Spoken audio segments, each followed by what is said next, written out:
I have been busy making videos about other things at the moment, but something that flew relatively under the radar is the leaks and rumors about the ROG Xbox Ally price.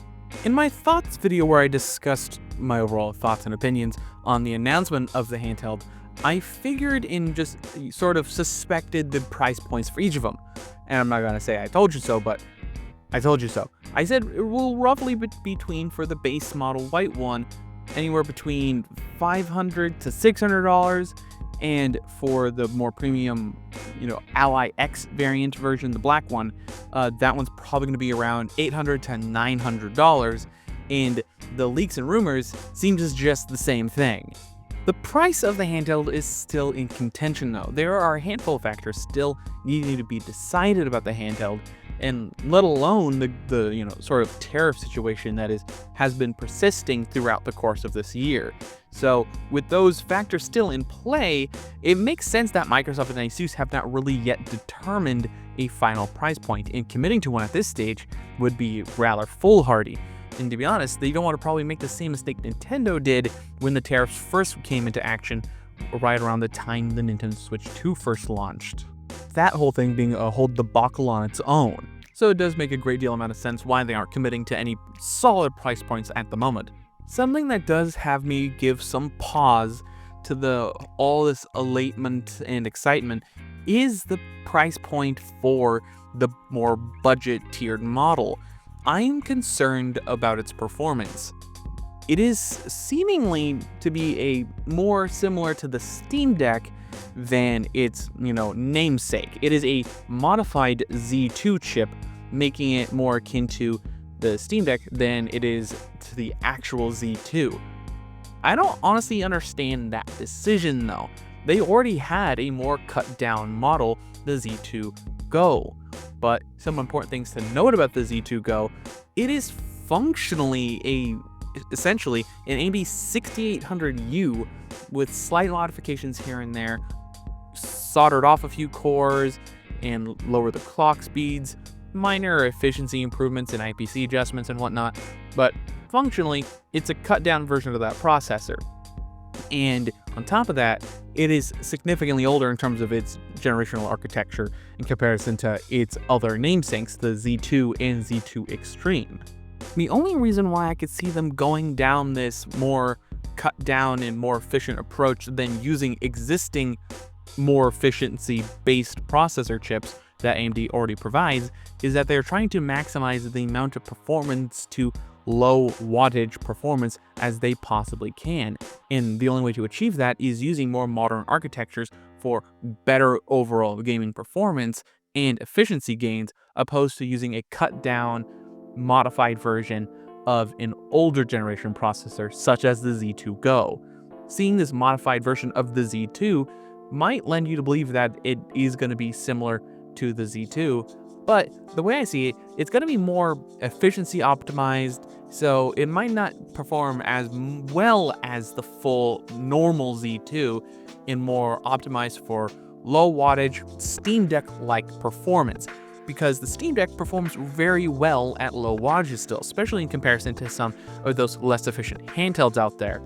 And at some level, that is probably one of the most valuable things about the Steam Deck. It is one of the best ways to extend battery life, and enabling a Z2 chip to have a lower overall power draw will increase battery life, and hopefully using a more powerful chip as its basis will help it be a little bit more performant at higher wattages and lower wattages, given that the base form of it is a newer, more advanced generation in architecture in comparison to something like the Steam Deck. I think a recent statement from Microsoft might help gain a little bit more of an insight into what they're hoping for these handhelds. The recent statement from Microsoft has revealed that they have gotten the new Gears of War game, Gears of War Reloaded, to run at a thoroughly stable 1080p 60 FPS on the Ally X Xbox version, which is super cool, and they claim directly thanks to the incredible power and efficiency that this new AMD processor does provide, which is exciting, but we gain no insight of whether that's 1080p ultra, high, medium, low, We have no deeper insight other than it is running at a stable 1080p 60 FPS, which is realistically what all people realistically need. And anything more on at least a handheld of this size could be seen as impractical or pointless. For me, 1080p 60 seems to be the sweet spot. If it can maintain that, regardless of what's happening on screen, that's a great gaming experience. Important to note that they made zero mention of the base model standard Xbox Ally and how that performs in Gears of War Reloaded, which to me might suggest that it does not perform nearly as well, which does have me concerned. But honestly, given that it's a 7-inch screen, 720p isn't going to look terrible, but maybe 1080p with some upscaling hopefully can get you to a close to 1080p 60 experience. Maybe 1080p all low with upscaling would be ideal, maybe, but I would prefer it to be medium or drop the resolution to have like 720p high detail, which in my opinion might look the same or better. I don't know.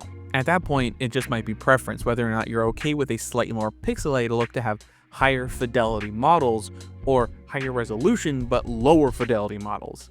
Is legitimately just pick your poison. There also have been some rumblings that the $799 potential price point for the Xbox Ally X simply might not be possible or a little too optimistic to hope for.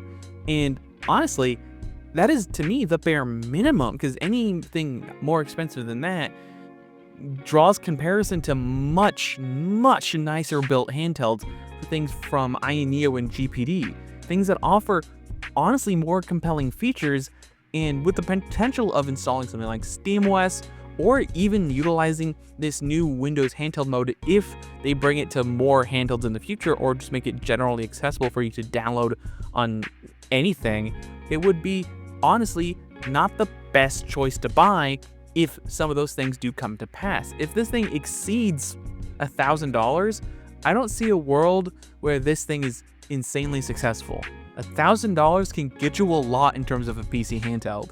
And yes, while not a perfect fit, you could theoretically, if you are savvy enough with your money and the used market, you could potentially pick up in Nintendo Switch 2 and a gaming laptop off of eBay for that amount of money, which both would provide better gaming experiences in terms of quality and in terms of game experiences. You can get high quality first party titles from Nintendo, and for anything that isn't available on Nintendo, you can play on a gaming laptop. For about $500, you can get something with a 3050 or a 3060 fairly easily. And assuming that you don't get something with a completely garbage bin CPU, you could probably and should hopefully perform at least the same or better than that. So honestly, I don't see a world where if it's $1,000, people just simply make different decisions or buy different handhelds or look at different solutions. Other than that, I would love to hear what you guys think about this. If it is $1,000, how would you spend that money instead? Are you at all interested in this handheld? If it is that expensive, would you still consider buying it? And are you also concerned about the performance level of this cheaper white version of the Xbox Ally? I would love to hear what you guys think about this down below. Don't forget to like, comment, and subscribe. All the social media coverage down below. And last but not least, have a wonderful day.